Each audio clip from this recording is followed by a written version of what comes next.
Roger Callahan, PhD, is often thought of as the father of energy psychology, but the discipline of Chinese acupuncture upon which it is based is so ancient that no one can truly claim that distinction. Chinese medicine and later applied kinesiology has always addressed emotional issues as well as medical concerns, although energy psychology has developed more sophisticated techniques to treat them more effectively. Dr. Callahan first learned about applied kinesiology by studying in the late 1970s and 80s with both Dr. Goodhart, who was the originator of both therapy localization and applied kinesiology, and Dr. Diamond, who was the main innovator in treating emotional and psychological issues with Eastern medicine.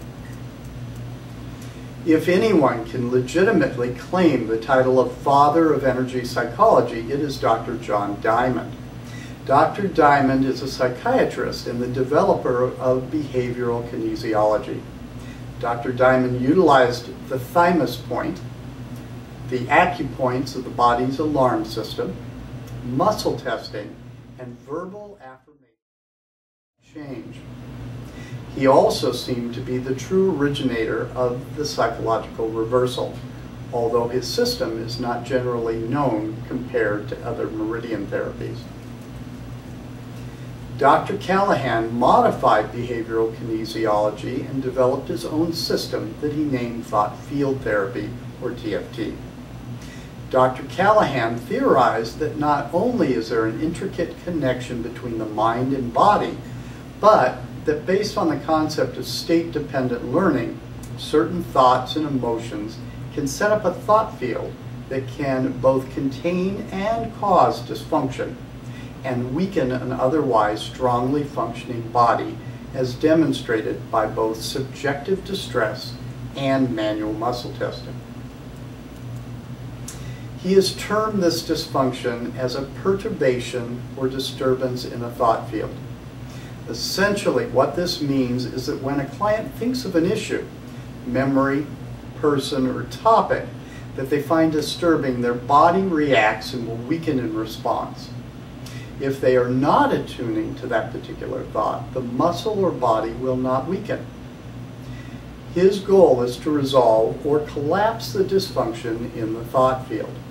He does this by having the client tap on certain meridians that he believes are involved in the dysfunction. Dr. Callahan first asks a client to rate how much distress they experience while thinking of the topic on a 0 to 10 subjective scale, or SUD scale. He uses this as a rough guide of progress during treatment. Dr. Callahan was trained as a cognitive behavioral therapist, and it is common for CBT therapists to use this technique. At times, this can be a helpful tool, but often there will be a disagreement between the subjective response and a muscle test while rating.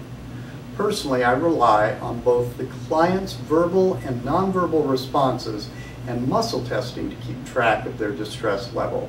I rarely use SUDS levels and find it rather unnecessary.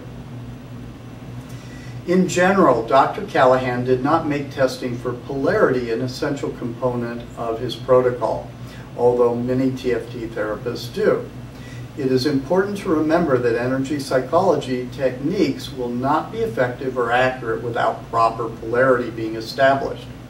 I routinely have the client and I establish proper electrical polarity before using any energy psychology technique.